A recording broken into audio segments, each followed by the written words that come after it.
Buenos días, hermanitas y hermanitos. Una vez más estamos aquí con ustedes en cuarto año de Escuela de Pastoral. Antes de dar inicio a nuestra lectura, te invito a que te suscribas a este canal y me regales un like.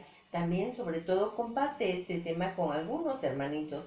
Bueno, pues antes de iniciar ofrecemos esta lectura para todas las familias que tienen algún enfermito en casa, aquellas personas que tienen algún problema económico, moral y que pues les puede ayudar. Vamos a pedirle a Dios nuestro Señor. El tema de hoy, la necesidad, colaboración entre las diversas instituciones católicas y hombres de buena voluntad. Continúa en la lección 15, Finicísima Constantian. El punto 20, obligaciones cívicas.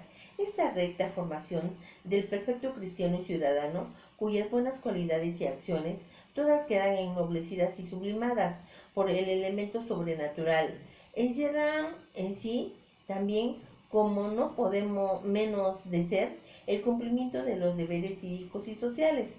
San Agustín, encarándose con los enemigos de la iglesia, les dirigía este desafío, que es un encomio, un elogio de sus fieles, diciendo: dame tales padres de familia, tales hijos, tales patronos, tales subínditos, tales maridos, tales esposas, tales hombres de gobierno, tales ciudadanos como los que forman la doctrina cristiana.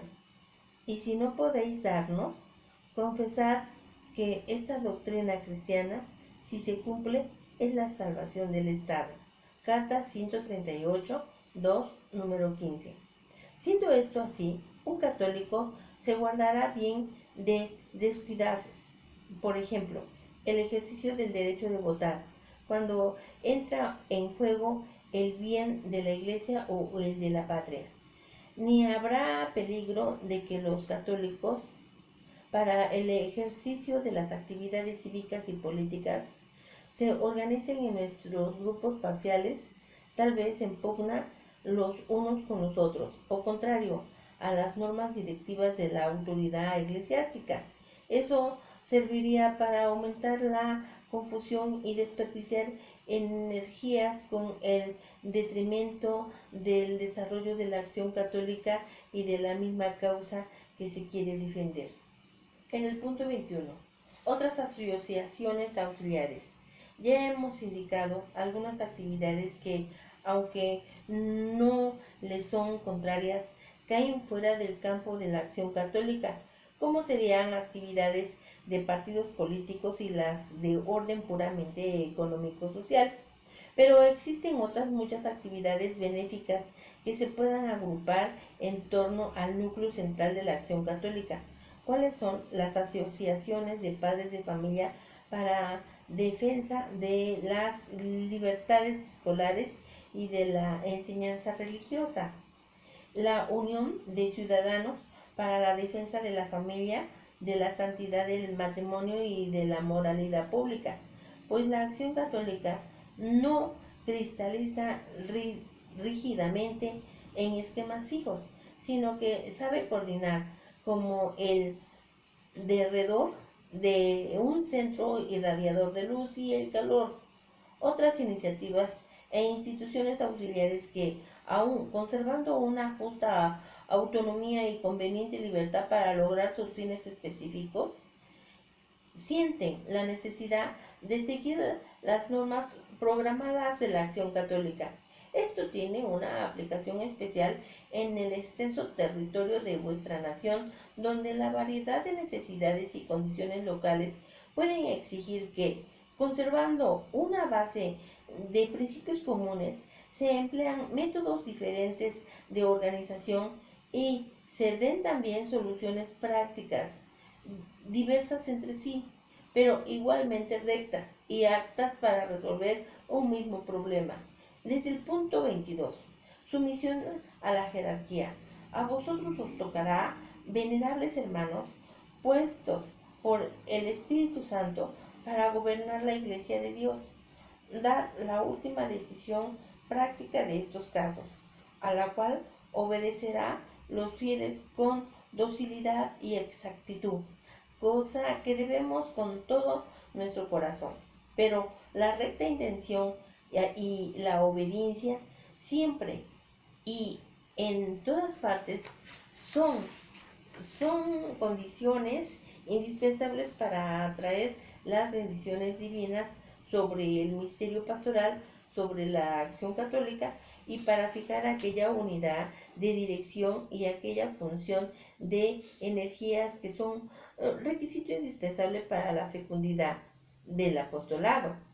Juramos, por lo tanto, con toda nuestra alma a los buenos católicos mexicanos y a que tengan en grande estima y amen la obediencia y la disciplina, obedecer a vuestros superiores y mostrarles su misión, pues ellos se desvelan por el bien de vuestras almas, como quienes han de dar cuenta, en Hebreos 13:17, y que sea obediencia llena de gozo y estimuladora de las mejores energías, y que hagan esto con alegría y no con gimiento.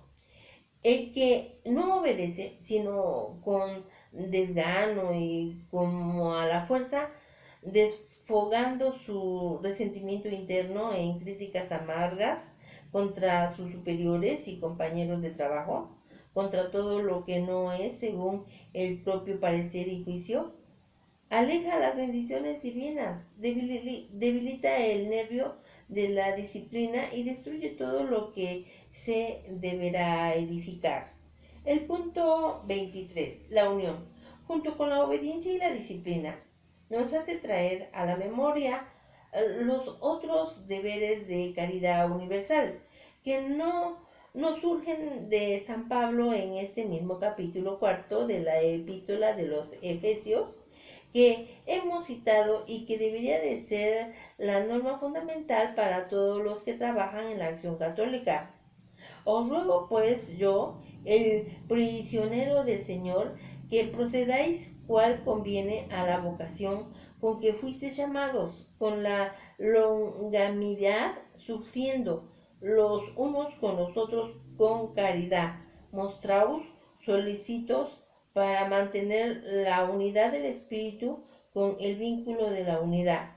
Un solo cuerpo, un solo Espíritu, en Efesios 4:1-4. A nuestros carísimos hijos mexicanos, a quienes con grande parte cabe a los cuidados y de las afectuosas solicitudes de nuestro pontificado, les, les renovamos la exhortación, a la unidad y a la caridad, a la paz con el trabajo apostólico de la acción católica, llamado a resolver a Cristo, a México y a restituirles la paz y aún la prosperidad temporal. El punto 24, el patrocinio de la Virgen y la bendición apostólica. Ponemos nuestros votos y oraciones a los pies de nuestra celestial patrona, Nuestra Señora de Guadalupe, que en su santuario exista siempre el amor y la veneración de todos los mexicanos. A ella, honrada y bendecida bajo este título, en esta alma ciudad, donde nos erigimos a una parroquia dedicada a su honor. Rogamos ardientemente oír nuestros votos y los vuestros para la futura prosperidad de México, de la paz de Cristo y el reino de Cristo. Con estos votos y sentimientos os damos a todo corazón a vosotros y a vuestros sacerdotes, a la Acción Católica Mexicana y a todos los queridos hijos de México y a toda la noble nación mexicana una espacialísima bendición apostólica. El punto 25, augurio de resurrección. Que esta carta nuestra, que hemos querido enviaros en la festividad de la Pascua de Resurrección, sea asimismo para vosotros o para vuestro país una prenda de resurrección espiritual, pues no es otro el anhelo de vuestro Padre, sino que así como habéis participado tan íntimamente en los sufrimientos de Cristo, igualmente participes en la gloria de su resurrección. dado en Roma, junto con San Pedro, en la fiesta de la Pascua de la Resurrección, el 28 de marzo de 1937, año 16 de nuestro pontificado, el Papa Pío XII en diversas ocasiones se refirió al apostolado seglar durante su largo pontificado. Trataremos de presentar lo más preciso posible el avance que este respecto se fue dando durante sus 19 años de magisterio al respecto, en la cual ya se vislumbra en su encíclica Mystici Corporis Christi en junio del 29 de 1943.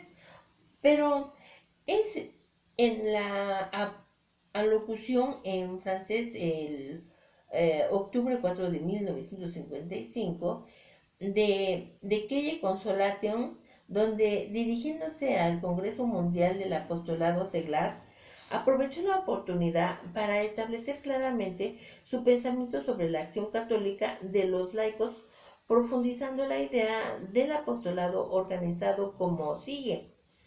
Alocución de Kelle Consolation, que consuelo. Punto 1. Saludo a los miembros del Congreso. Qué consuelo y qué alegría se desborda de nuestro corazón ante el espectáculo de vuestra imponente asamblea en la que os veo reunidos bajo nuestra mirada de vosotros, vuestros venerables hermanos en el episcopado, y a vosotros también, queridos hijos y queridas hijas, llegados de todos los continentes y de todas las regiones al centro de la Iglesia para celebrar aquí este Congreso Mundial sobre el Apostolado de los Seglares. Habéis estudiado su naturaleza y su objeto. Habéis considerado su estado presente y habéis meditado sobre los importantes deberes que le incumben en, en previsión del porvenir. Ha sido para vosotros días de oración fervorosa, de serio examen de conciencia, de cambios de punto de vista y de experiencias. Para terminar, habéis venido a renovar la expresión de vuestra fe, de vuestra adhesión, de vuestra felicidad del vicario de Jesucristo, y a rogarles que fecunden con su bendición vuestras resoluciones y vuestra actividad. Con mucha frecuencia en el curso de nuestro pontificado hemos hablado en circunstancias y bajo aspectos muy variados de este apostolado de los seglares en nuestros mensajes a todos los fieles y dirigiéndonos a la acción católica, a las congregaciones marianas, a los obreros y obreras, a los maestros y maestras, a los médicos y juristas, e igualmente a los grupos específicamente femeninos, para insistir sobre sus deberes actuales, incluso en la vida pública, y otros más. Fueron para nos otras tantas ocasiones de tratar incidental o expresamente cuestiones que han encontrado esta semana su lugar exacto en nuestro orden del día. 1. Breve síntesis histórica de los movimientos católicos. 1. Se refuta la afirmación de que la Iglesia es clerical. 2. El apostolado seglar. Esta vez, en presencia de una selección tan numerosa de sacerdotes y de fieles, todos muy justamente conscientes de su responsabilidad en este apostolado o con relación a él, quisiéramos, usando una palabra muy breve, situar su lugar y su papel de hoy a la luz de la historia pasada de la Iglesia. Nunca ha estado ausente de ella. Sería interesante e instructivo seguir su evolución en el curso de los tiempos pasados. Hay quienes gustan de decir frecuentemente que durante los 4 últimos siglos de la Iglesia ha sido exclusivamente clerical por reacción contra la crisis que en el siglo XVI había pretendido llegar a la abolición pura y simple de la jerarquía, y como consecuencia insinúan que ya le había llegado a la iglesia el tiempo de ampliar sus cuadros. En el punto 3, después de Trento, semejante juicio está tan lejos de la realidad que precisamente a partir del Santo Concilio de Trento es cuando el laicado se ha encuadrado y se ha progresado en la actividad apostólica. Ello es fácil de comprobar. Basta recordar dos hechos históricos patentes entre muchos otros. Los, las congregaciones marianas, los hombres que ejercitaban activamente el apostolado de los seglares en todos los terrenos de la vida pública y la introducción progresiva de la mujer en el apostolado moderno. Y conviene en este propósito evocar dos grandes figuras de la historia católica. Una, la de María Watt, aquella mujer incomparable que en las horas más sobrias y más sangrientas la Inglaterra católica dio a la iglesia. Otra, la de San Vicente de Paul, indiscutiblemente en el primer plano entre los fundadores y los promotores de las obras de la caridad católica. Tampoco habría que dejar pasar inadvertida ni sin reconocer su bienhechora influencia la estrecha unión que hasta la Revolución Francesa mantenía en mutua relación en el mundo católico a las dos autoridades establecidas por Dios, la Iglesia y el Estado. La intimidad de sus relaciones en el terreno común de la vida pública creaba en general una especie de atmósfera de espíritu cristiano que dispensaba en buena parte del trabajo dedicado al que tienen que entregarse hoy los sacerdotes y los seglares para procurar la salvaguarda y el valor práctico de la fe. En el punto 2, consecuencia de la Revolución Francesa y los movimientos católicos. El punto 4, en la época moderna, a fines del siglo XVIII, entra en juego un nuevo factor. Por una parte, la Constitución de los Estados Unidos de América del Norte, que adquieran un desarrollo extraordinario, rápido, en donde la Iglesia había de crecer muy pronto, considerablemente en la vida y vigor. Y por otra parte, la Revolución Francesa, con sus consecuencias tanto en Europa como en ultramar, terminaban separando del Estado a la Iglesia, sin efectuarse en todas partes al mismo tiempo ni en el mismo grado. Esta separación tuvo por doquier como consecuencia lógica el dejar a la Iglesia reducida a promover por sus propios medios para asegurar su acción, el cumplimiento de su misión y la defensa de sus derechos y de su libertad. Tal fue su origen de los llamados movimientos católicos que bajo la guía de sacerdotes y seglares reclutaban fuertes por sus efectivos compactos y por su sincera fidelidad. La gran masa de los creyentes para el combate y para la victoria. No hay ya en ello una unificación, una introducción de los seglares en el apostolado. En el punto 3, los buenos movimientos en marcha y la escasez del clero.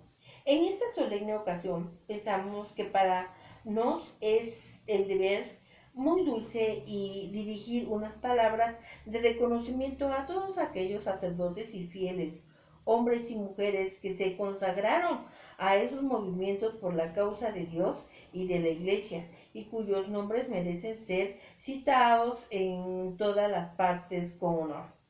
Sufrieron, sufrieron, combatieron, uniendo del mejor modo que les era posible sus esfuerzos. Demasiados dispersos, los tiempos no estaban maduros todavía para un congreso como el que acabáis de celebrar. Como pues llegaron a sazón con el curso que desde hace mucho tiempo había separado un curso de esta mitad del siglo. Lo habéis en un ritmo cada vez más acelerado. La excisión de que hacía mucho tiempo había separado los espíritus y los corazones en dos partidos, por o contra Dios, la iglesia y la religión. Se ensanchó, se ahondó, señaló, tal vez no en todas partes, con igual nitidez, una frontera aún en lo interior de los pueblos y de las familias. En el punto 5, la necesidad actual del apostolado seglar. Existe, es verdad, toda una turba confusa de tibios, irresolutos e indecisos para quienes en la religión acaso significa algo todavía, pero algo vago, sin ninguna influencia en su vida. Esa turba amorfa, sin forma, puede, según nos enseña la experiencia, verse un día u otro de improviso obligado a tomar una decisión. En cuanto a la iglesia, ella tiene en relación con todos una triple misión, que es cumplir, elevar a los creyentes fervorosos al nivel de las exigencias del tiempo presente, introducir a los que titubean junto al umbral de la cálida y saludable intimidad del hogar, atraen a los que se han alejado de la religión y a quienes ella no puede, sin embargo, abandonar a su miserable suerte. Bella misión de la iglesia, pero que se ha hecho muy difícil por las circunstancias de que si en bien en su conjunto han crecido en ella, sin embargo, su clero no ha aumentado en la misma proporción. Ahora bien, el clero tiene necesidad de reservarse, ante todo, para el ejercicio de su ministerio propiamente sacerdotal, en el que nadie puede suplirla. La ayuda prestada por los seglares, el apostolado es, por lo tanto, de una necesidad indispensable, de cuán precioso valor sea. Son testimonios la realidad de la fraternidad, de armas o de cautiverio o de otras pruebas de la guerra. Atestiguan sobre todo en materia de religión la influencia profunda y eficaz de los compañeros que de profesión, de condición de vida. Estos factores y muchos otros, debido a las circunstancias del lugar y de personas que han hecho abrir más anchas las puertas de la colaboración de los seglares en el apostolado de la iglesia. La abundancia de sugerencias y experiencias mutuamente comunicadas en el curso de vuestro congreso, así como cuando nos hemos dicho ya en ocasiones mencionadas, nos liberan de entrar en más amplios detalles sobre el apostolado actual de los seglares.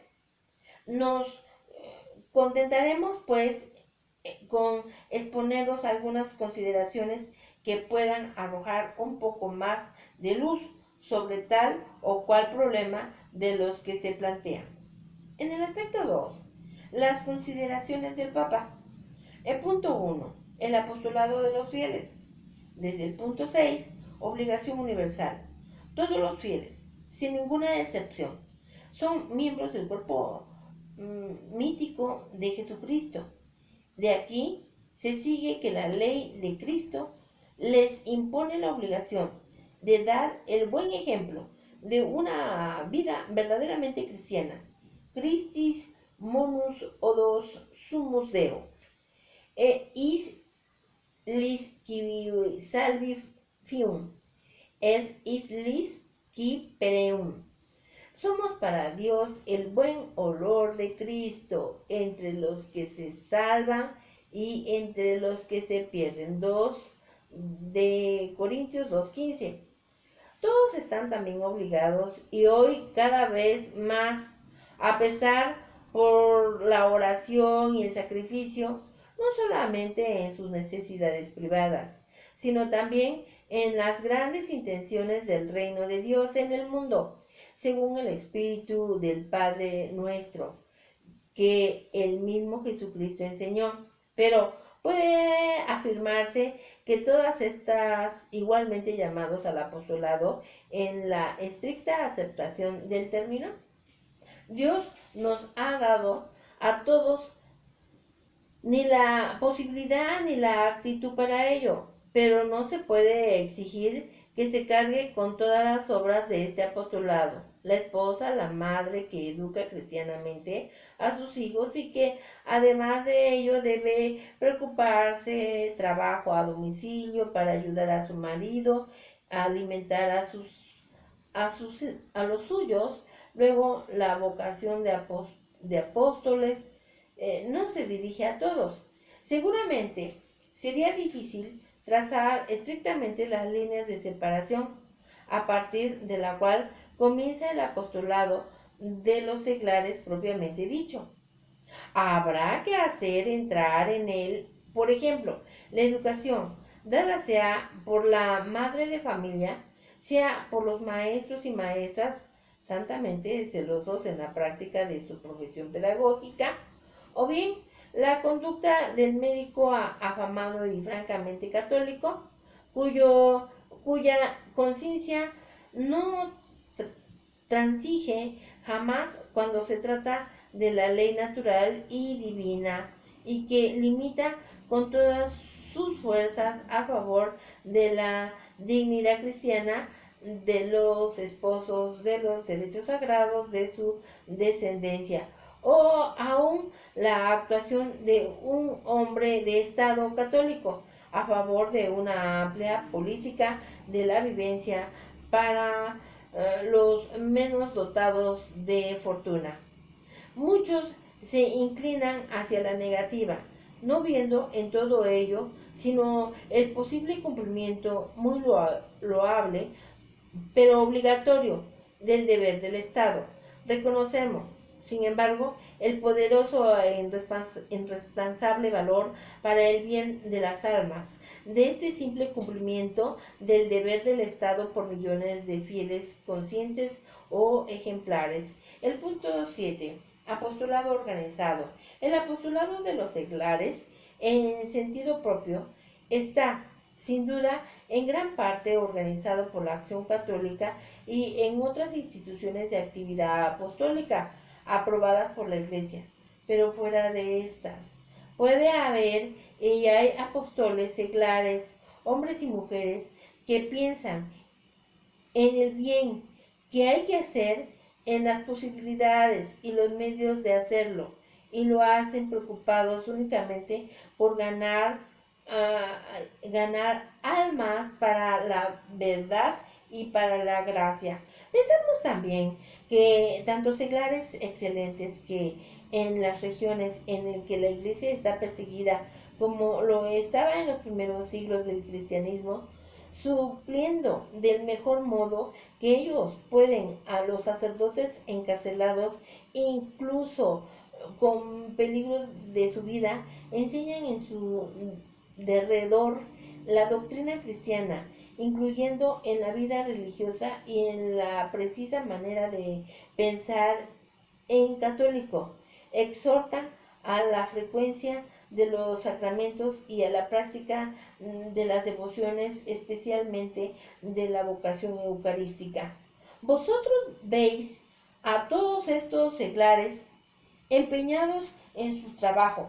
No os preocupéis en preguntarles a qué organización pertenecen. Más bien, admira y reconoce de el buen agrado el bien que hacen, lejos de el pensamiento de despreciar la organización o de subestimar su valor como factor de apostolado. Nos la estimamos, por lo contrario, en alto grado, sobre todo en el mundo en el que los adversarios de la Iglesia se lanzan a fondo contra esta con la masa compacta de sus organizaciones. Para ella no debe conducir a un exclusivísimo mezquino, a lo que un apóstol llamado explorare libertatem, espiar la libertad, en Gálatas 2:4. En el cuadro de vuestra organización, dejar a cada uno gran amplitud para desplegar sus cualidades y dones personales en todo lo que pueda servir al bien y a la edificación. Id bonus et edificationem en Romanos 15:2.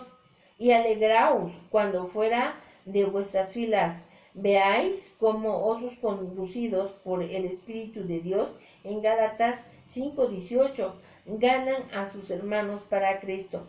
Desde el punto 2, el clero, a los seglares en el apostolado. Hablando 8, subordinación de la jerarquía. Caen de su propio peso que el apostolado de los seglares están subordinados a la jerarquía eclesiástica. Esta es distinción divina. Aquel no puede, por lo tanto, ser independiente en relación con ella. Pensar de otra manera sería minar por la base de muros sobre el que Cristo mismo ha edificado su iglesia. Admitió esto. Sería también erróneo pensar que en el ámbito de la diócesis, la estructura tradicional de la iglesia o su forma actual colocan esencialmente al apostolado de los seglares en una línea paralela al apostolado jerárquico, de modo que ni el obispo mismo pudiera someter al párroco el apostolado parroquial de los seglares. Lo puede y puede dictar como regla que las obras del apostolado de los seglares destinadas a la parroquia misma estén bajo la autoridad del párroco. El obispo ha constituido a este en pastor de toda la parroquia y a él es como tal responsable de la salvación de todas las ovejas. Que puedan existir, por otra parte, obras del apostolado seglar, ex parroquiales y aún extradiocesanas, nos dirigían con preferencia y supremaparroquiales y supradiocesanas, según en el bien de la iglesia lo exigía. Es igualmente verdadero y no es necesario repetirlo. Desde el punto 9, la acción católica, instrumento de la jerarquía. En nuestra alocución del 3 de mayo, última acción católica italiana, el Uomini Odone, en el 43, 1951, 378, dimos a entender cómo la dependencia del apostolado de los seglares respecto a la jerarquía admite grados. Esta dependencia es la más estrecha al tratarse de la acción católica, porque esta, en efecto, representa el apostolado oficial de los seglares. Es un instrumento en manos de la jerarquía. Debe de ser como la prolongación de sus brazos y por este mismo hecho está sometida por naturaleza a la dirección del superior eclesiástico. Otras obras de apostolado seglar, organizadas o no, pueden ser dejadas en mayor grado a su libre iniciativa, con la amplitud que exigieren los objetivos propuestos. Es evidente que, en todo caso, la iniciativa de los seglares del ejército del apostolado han de mantenerse siempre en los límites de la ortodoxia y no oponerse a las legítimas prescripciones de las autoridades eclesiásticas competentes. Desde el punto 10, instrumentos libres y responsables.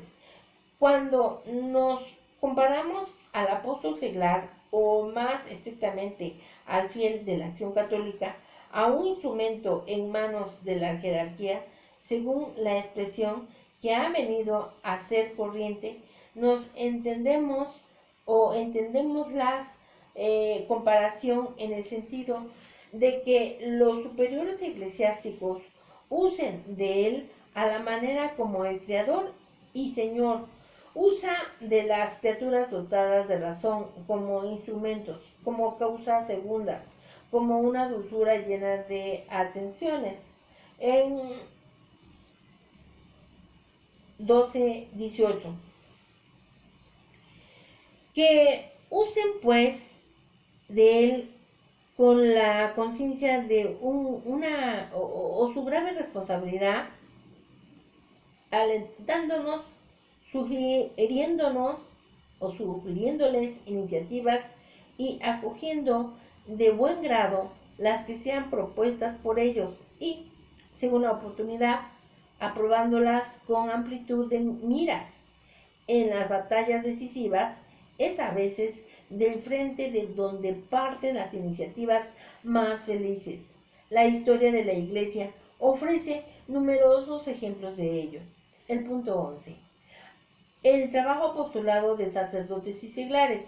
De manera general, en el trabajo apostólico es de desear que reine entre sacerdotes y seglares la más cordial inteligencia. El apostolado de los unos no es una competencia con los de otros.